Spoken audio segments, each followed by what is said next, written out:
Estamos iniciando mais um estudo à luz do Evangelho, desse livro maravilhoso, Ceifa de Luz, escrito por Emmanuel, através do nosso querido Chico Xavier. E hoje nós vamos abordar um assunto que ele colocou como título, Compromissos Pessoais. E ali Emmanuel vai tirar essas conclusões em cima de uma colocação de Paulo aos Romanos, capítulo 3, versículo 6, onde ele diz assim: eu plantei, Apolo regou, mas somente Deus pode permitir o crescimento. E Emmanuel vai dizer que ele está fazendo uma comparação do nosso crescimento espiritual a uma lavoura de agricultura ou horticultura, onde a criatura vai lançar semente e tem que cuidar dela. E quando a gente às vezes pensa que só depende de lançar a semente, não. Muitas pessoas vão participar conosco no cultivo, do adubo, da água, da planificação do plantio. Vai dar também normas para a pessoa trabalhar, então vem a ciência dando coordenadas. Mas às vezes a pessoa pensa assim, eu vou plantar e já vai resolver. Então Emmanuel vai dizer que não. Porque para a gente plantar essa semente, primeiro ela tem que ter uma origem. E essa origem é divina. Tem que ter uma terra que também foi criada pelo Pai, por Deus, nosso Pai. Essa saúde do agricultor que lhe possibilita o plantio também é dado por Deus. Então, às vezes, para que isso tudo aconteça, nós precisamos ter um comprometimento pessoal do plantio para a gente ter a colheita, e no aspecto da moralidade, da evangelização de nós outros, nós também precisamos fazer a nossa parte, que é o compromisso pessoal que nós temos com Deus, com a transcendência, de nos melhorarmos a cada dia, a cada instante da nossa vida. E para dar sequência a esse assunto, que é muito rico, meu amigo Navarro, meu irmão Navarro do coração, vai falar um pouco sobre essas considerações de Emmanuel. Meus caros amigos, é sempre uma alegria estarmos aqui junto com o Dr. Aguinaldo para estudarmos doutrina espírita, né? Que vem nos esclarecer acerca de tudo aquilo que diz respeito à nossa natureza. Ora, nós somos, é verdade, criaturas, né? Em sendo criaturas, há um Criador. E havendo um Criador, em última instância, ele só pode ser perfeito. Se Deus é perfeito e cria criaturas que, evidentemente, nós nos sentimos e somos ainda imperfeitos na proposição das nossas ideias e no fabricar das coisas aqui na Terra, é fácil compreender que nós estamos num processo evolutivo. Então existe um mecanismo criado por Deus, onde as suas criaturas, ou seja, os seus filhos, nós, temos que nos desenvolver. E isso é absolutamente tranquilo. Por quê? Porque em sendo Deus perfeito, ele não criaria nada imperfeito. Consequentemente, o mecanismo que nós nos encontramos, ele é favorável ao nosso crescimento, mas espera de nós também a nossa atitude. O que significa dizer que, além de nós termos, entre aspas, o dever de progredir, nós também temos o dever de nos ajudarmos mutuamente, tanto que nós temos uma lei, que é a lei de sociedade, apresentada pela doutrina espírita na terceira parte do Livro dos Espíritos, que nos obriga à vida de relação. Lembrando que o Senhor Jesus disse que é para nós fazermos para o próximo aquilo que nós gostaríamos que fosse feito para nós. Nesse sentido, entra a sociedade como um ambiente de trabalho nosso, uma necessidade de convivência. Tudo aquilo que nós estamos experimentando na Terra não é criação nossa e nem exclusivamente de Deus para nós, como se ele fosse um ser que atendesse às suas criaturas nominalmente. Ele faz isso, mas não no sentido de privilegiar, mas sim como uma lei natural. Então nós já chegamos aqui nesse mundo onde muitas outras pessoas, milhares e milhões de outras pessoas, já fizeram por onde nós estarmos aqui. Então nós não estamos, vamos dizer, portando algumas coisas especiais. Não. O que nós estamos portando é essencial, mas numa vida de relação, onde a gente precisa aprender a servir. Deus, que é a providência divina, vai trabalhando o tempo todo, porque, conforme disse Jesus, meu Pai trabalha até hoje, eu trabalho também. Deus está sempre providenciando as coisas para que aconteça, da melhor forma possível, o nosso progresso. Então, nós temos uma obrigação natural, que é progredir, mas ela não virá se nós não ajudarmos também ao próximo, que entra a questão moral que o doutor Aguinaldo levantou. Ou seja, nós temos que melhorar a nossa percepção em relação ao próximo para fazer para ele o que nós gostaríamos que fosse feito para nós. Esta é uma obrigação da lei, por isso que é a lei de amor, de fazer para o próximo aquilo que a gente quer para a gente mesmo. Então nós não estamos sozinhos e nem conquistamos aquilo que nós achamos que temos, porque tudo aquilo que temos em termos materiais, isso pode ser dissipado no minuto seguinte. Agora, o que fica são as conquistas morais do espírito, né? Que são aquelas conquistas que vai levá-lo para a perfeição.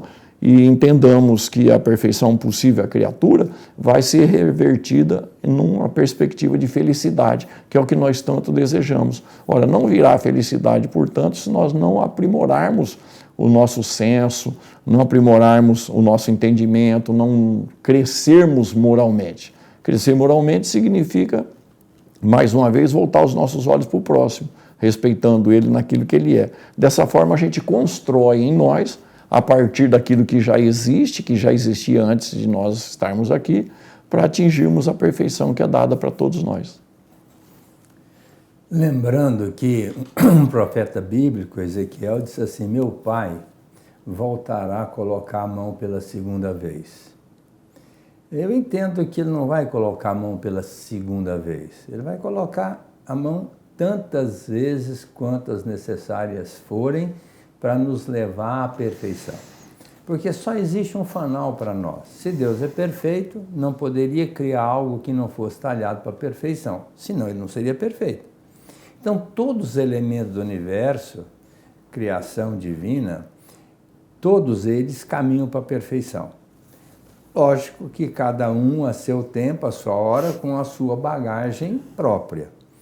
Então, nós hoje estamos aqui na Terra com essa proposta de nos resgatarmos, moral, espiritualmente, procurando, através do intelecto, encontrar recursos, ensinamentos, para nós trilharmos um caminho mais seguro, com menos sofrimento e encurtando o tempo. Então é muito importante que a gente estude para entender as leis que regem a nossa vida e bem aproveitá-las para esse rendimento espiritual. Agora, o que acontece? Quando a gente chega aqui na Terra, às vezes por falta de cuidado dos nossos próprios pais, nós somos colocados no mundo de materialidade e somos conduzidos até para isso. E achamos que nós estamos aqui para curtir a vida. E por conta dessa curtição, muitas das vezes nós começamos a complicar a nossa trajetória. Tanto é que Jesus diz: quem ganhar a vida, perdê-la-á. E quem perder a vida por amor a mim, ganhá-la-á. Essa vida é a vida física. Então, quando a pessoa é chamada para uma transformação moral, ela arruma uma série de desculpas. Ah, eu não nasci para ser líder, eu não nasci para fazer essas coisas, aliás, eu estou muito ainda pequeno para poder fazer isso, e vai arrumando desculpas. E Jesus disse que a sua palavra seja sim, sim, não, não. O que passa disso provém do maligno, das trevas. Então a gente começa a arrumar umas desculpas abusivas para justificar a nossa indiferença, a nossa irresponsabilidade, a nossa ociosidade, e sabendo que seremos cobrados de alguma forma ao desencarnarmos. O que é que você fez da sua vida? Então é muito importante que a gente comece a pensar muito cedo o que fazer da vida. Quando um espírito desencarna, ainda criança, jovem, ele volta e manda uma mensagem psicografada para a gente. Olha, aproveita o tempo, não deixa de fazer o bem, procura evitar os vícios, sanar esses aspectos de imoralidade. Então eles vêm para falar para nós. E Emmanuel, nessa mensagem, vem exatamente tocar nesse ponto, os nossos compromissos pessoais. É no sentido de a gente estar usando aquilo que nós temos em mão para um bom proveito da nossa estada na Terra. E quando alguém nos chama, intuído ou por amor a gente, é bom que a gente esteja alerta, senão, tudo bem, eu vou com você e não vou deixar passar em branco essa oportunidade. Mas, via de regra, a pessoa diz, não, agora eu estou tão atarefada, tem 1000 coisas para fazer e não faz. E como o tempo cobra, e o Emmanuel deixa isso muito claro, quem perde tempo lesa a vida, vai desencarnar e depois chorar essa oportunidade perdida do tempo que poderia ser muito bem usado e não foi, não valendo o compromisso pessoal com essa reencarnação, cujo compromisso foi feito no plano espiritual para ser insetado aqui na Terra. Utilizemos-nos, meus amigos, uma vez mais, da parábola dos talentos trazida pelo Senhor Jesus para nós outros, no nosso campo de reencarnações. Os talentos, segundo Jesus, são distribuídos segundo a capacidade de cada um. O que ele está querendo dizer? Quando o espírito vai planejar a sua existência, quando ele vai planejar uma nova reencarnação, é dado a ele, segundo as suas condições, segundo as suas necessidades, segundo os seus merecimentos, determinadas possibilidades de execução daquele planejamento aqui na Terra. Então ele vai receber o dom da inteligência, ele vai receber o dom da saúde, ele vai receber o dom da família, ele vai receber o campo social, enfim, diversas possibilidades. Essas possibilidades são os talentos que Jesus propõe. Mas são variáveis de pessoa para pessoa, justamente porque cada um de nós tem uma necessidade evolutiva. Cada um de nós está num momento evolutivo. Nesse sentido, nós temos conosco todas as condições que particularmente nos é necessária. E nós teremos, evidentemente, que prestar conta disso. Por quê? Porque está sendo gasto energia, atenção, esforço, presença de mentores espirituais para que a gente consiga progredir um pouco mais, porque o progresso é uma lei natural. Então nós vamos receber determinados talentos aqui na Terra para fazer uso, e isso vai depender da nossa vontade, do nosso desejo, evidentemente, para crescimento dos nossos espíritos. Mas imaginemos que nós passemos pela vida sem fazer bom uso daquilo que foi dado para nós, das boas oportunidades que foram dadas para nós. E relembrando, para ficar bem fixado na nossa mente, começa da família. A bênção da família. Temos agradecido a bênção da família? O que é que nós temos feito para agregar ainda mais a família, para corresponder àquilo que nos foi dado como oportunidade existencial? A bênção da sociedade que nos envolve, trazendo tantas possibilidades de crescimento, de aprendizado, de socorro, porque nós não fazemos tudo sozinho, não conseguimos tudo sozinho. Alguém está fazendo sempre alguma coisa por nós, direta ou indiretamente. Consciente ou inconscientemente. O que temos feito da oportunidade de um cérebro que pensa, o que temos feito da oportunidade do corpo, que o Senhor Jesus chamou templo como um todo. Então, são os talentos que nós recebemos para buscar o progresso que nós mesmos programamos antes de vir à vida física. Evidentemente, a lei de responsabilidade vai nos chamar a atenção quando voltarmos, mas não haverá um castigo proposto por Deus. A nossa própria consciência vai nos cobrar. Por quê? Porque é dentro da nossa consciência, ensinam os benfeitores espirituais, que está a lei de Deus. Daí, fácil a gente observar isso e confirmar isso pelos nossos estados psíquicos, quando a gente entra num processo de sentimento de culpa, de remorso e de arrependimento. São reflexos do nosso próprio espírito em função daquilo que foi falado, pensado, falado e feito por conta da lei de Deus que está dentro de nós. Então nós temos uma obrigação natural que é o crescimento do nosso próprio espírito no âmbito, evidentemente, da intelectualidade, não é? Mas principalmente e em primeiro lugar no âmbito moral, que é do amor. Não é sem razão, portanto, que o Espírito da Verdade vai falar para nós, o Espírito de Verdade, lá no Evangelho segundo o Espiritismo, no capítulo 6, Espíritas, amai-vos, eis o primeiro ensinamento. Instruí-vos, eis o segundo, ou seja, aprender sobre o amor que é dado na vida de relação, é muito mais importante no mundo que nós nos encontramos do que o próprio conhecimento intelectual.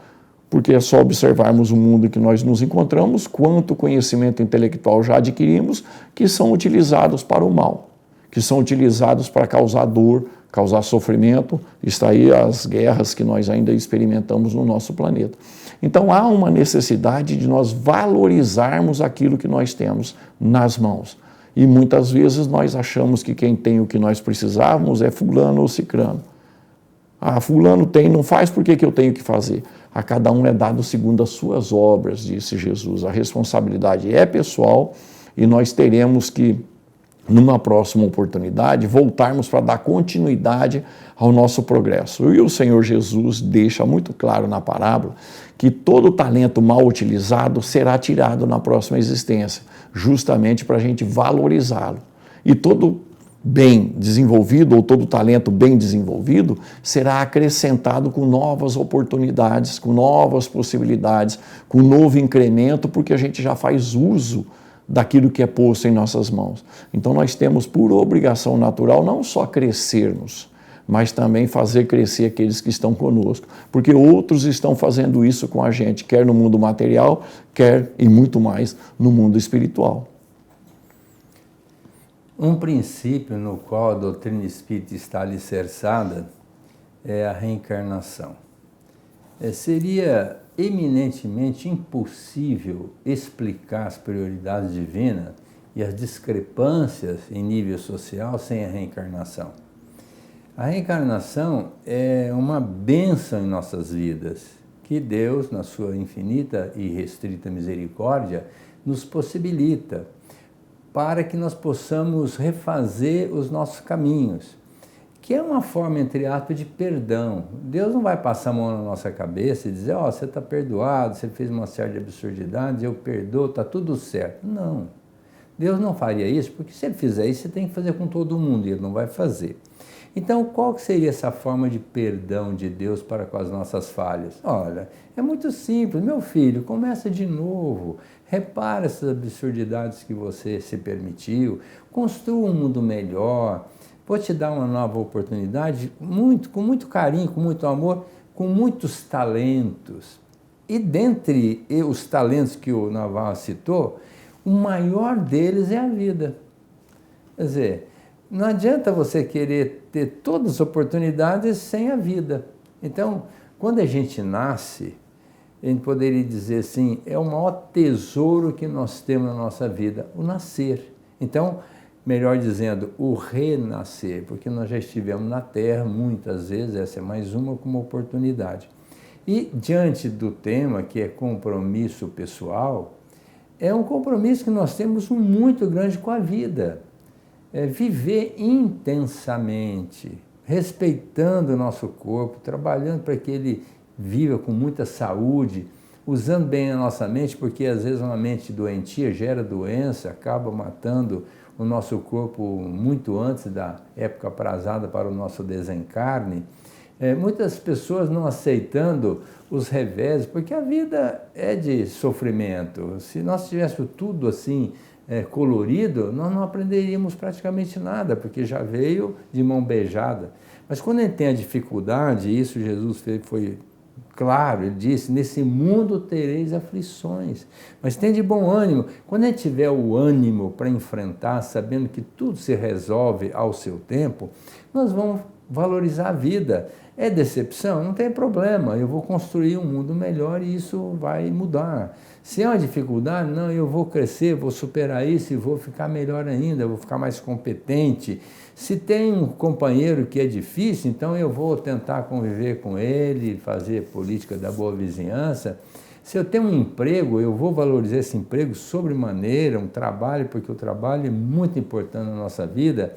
E entender que nós estamos aqui para viver longamente e, de repente, a pessoa equivocadamente resolve botar fim na vida, que é o que está acontecendo hoje com os nossos jovens, na grande maioria são jovens, mas com os adultos também, botando fim numa vida física, quando a gente não coloca fim na vida espiritual, que é eterna.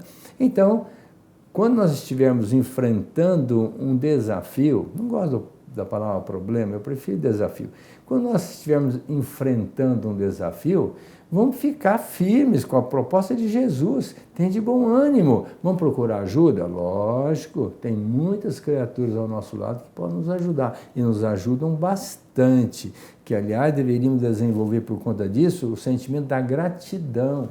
Gratidão a Deus pela vida, gratidão à família porque nos acobertou, gratidão aos nossos amigos que nos dão a oportunidade, aos nossos mestres que nos ensinam, aqueles que nos dão o direito de ajudá-los para nós também aprendermos a solidariedade.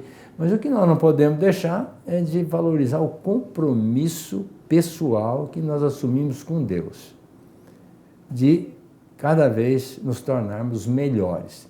E essa é a grande oportunidade, que nós não venhamos perder esse grande trunfo, esse grande talento que é a vida que Deus colocou para nós, mais uma vez, nas nossas mãos. Os benfeitores espirituais nos alertam no Livro dos Espíritos que existem dois grandes desafios para o nosso espírito vencer aqui na Terra. Um deles chama-se orgulho e o outro chama-se egoísmo. O orgulho faz com que a gente se sinta melhor do que os outros, se sinta mais potente que os outros, se sinta mais inteligente que os outros, ou seja, o orgulho põe a gente em condição acima daquilo que a gente entende que os outros são. E esse é um engano muito grande, porque a vida física, ela é constituída de situações escolhidas pelos espíritos, e às vezes nós temos do nosso lado pessoas que a gente não dá um mínimo de valor e que estão muito mais à frente no mundo espiritual do que nós. Então nós precisamos tomar muito cuidado com isso. Não somos donos de nada, não somos portadores de nada nesse mundo, senão das experiências que nós mesmos já vivemos. Os nossos conceitos no campo do orgulho precisam ser trabalhados. Por quê? Porque nós estamos vivendo aquilo que, em consequência, foi de outras pessoas que fizeram com que as coisas acontecessem. Nós participamos? Sim. Mas é preciso tomar cuidado também com o egoísmo, onde a gente deseja só para nós, onde a gente pensa que tudo é feito só para nós e que aquilo que a gente já conquistou também é só nosso. Não é bem assim. Nós precisamos perceber rapidamente, urgentemente, que tudo aquilo que está materialmente em nossas mãos e mesmo a oportunidade da vida pode desaparecer daqui a 1 minuto. O que significa dizer que se nós não fizermos proveito coletivo daquilo que chega até nós, seja subjetivo, seja material, nós estaremos em discordância com a lei de progresso. Dessa forma, meus amigos, é preciso compreender que nós somos formadores de crescimento alheio. E quando nós estivermos fazendo isso, nós estaremos contrariando esse peso do egoísmo, porque à medida em que a gente trabalha para benefício dos outros, à medida em que a gente socorre, orienta, ampara, à medida em que a gente se envolve na causa social, na causa humana, nós estamos atropelando o egoísmo e com isso nós estamos ascendendo mais rapidamente na escala evolutiva. É necessário que a gente preste atenção nisso, porque a vida nos engana muito. A vida material nos engana demais. A gente acha que tem todo o controle sobre as mãos e no minuto da frente a nossa saúde pode ser tirada, um acidente pode interromper tudo aquilo que estamos fazendo por conta da necessidade de termos que aprender na dor aquilo que nós não quisemos aprender no amor. Pensemos sobre isso, né? O orgulho e o egoísmo são dois dos maiores, se não os maiores inimigos que nós temos para vencer aqui na Terra. E a vida serve justamente para isso, para nos tornar seres sociais, para nos tornar seres amorosos e construtores da felicidade alheia, porque a cada um sempre será dado segundo as suas obras. Quando Paulo disse, eu plantei, Apolo regou, e Deus permitiu o crescimento, por que ele colocou Apolo no meio? Porque Apolo era o filho de Zeus, um deus mitológico que era chamado Deus do Sol, também da música, da arte. Mas ele quis colocar que sendo o Deus do Sol, para você num plantio, para a semente vicejar, tem que ter sol, porque se não tiver, morre tudo. Toda a energia do universo, aqui pelo menos no nosso planeta, é pro mano do Sol. Então, se Deus deixou o Sol para nós, né? Esse Apolo, né? É para que a gente entenda que nós não somos nada sem ele. O plantio não vai vicejar sem o sol. E se vicejar ali por momentos, vai morrer logo em seguida. O sol é a energia que promana do alto a nosso favor. Então nós temos que valorizar muito as benesses divinas. E Emmanuel vai colocar que quando a gente planta, tudo vem de Deus, a chuva, o sol, o adubo, a inteligência, a saúde do agricultor, tudo promana de Deus. Mas o agricultor tem que plantar semente. Então, da mesma forma, para nós evoluirmos espiritualmente, Deus deu a vida, deu a família, deu a condição social, deu a inteligência, deu tudo. Mas nós temos que fazer a nossa parte. Não adianta, vai encarnar e vai desencarnar tantas vezes, praticamente no mesmo lugar, se a pessoa não se dedicar à sua transformação interior, mudar o seu moral, entender que nós somos irmãos em caminhada, filhos do mesmo pai, circunstancialmente estamos em outras famílias, mas nós todos somos irmãos, e olhar para o outro como realmente um irmão, filho do mesmo pai, que é Deus. E quando nós entendemos isso, e chegarmos nesse ponto em que Kardec pergunta como é que ele vai saber o que é o bem e o mal? Aí ele disse, é só observar o que Jesus disse, fazei ao outro que gostarias que outro vos fizesse. E ninguém quer receber o mal, só que é o bem, então façamos o bem. Essa é a grande tirada do nosso compromisso pessoal. Pergunta 860 do Livro dos Espíritos. Nós nascemos para fazer o bem. Vamos fazer o bem, daí para frente as coisas vão clareando. Meus grandes e queridos amigos, nós estamos encerrando nosso programa com meu amigo e irmão Navarro. Convidados para a semana que vem estarmos aqui para darmos continuidade a esse estudo do livro Ceifa de Luz. Um grande abraço a todos.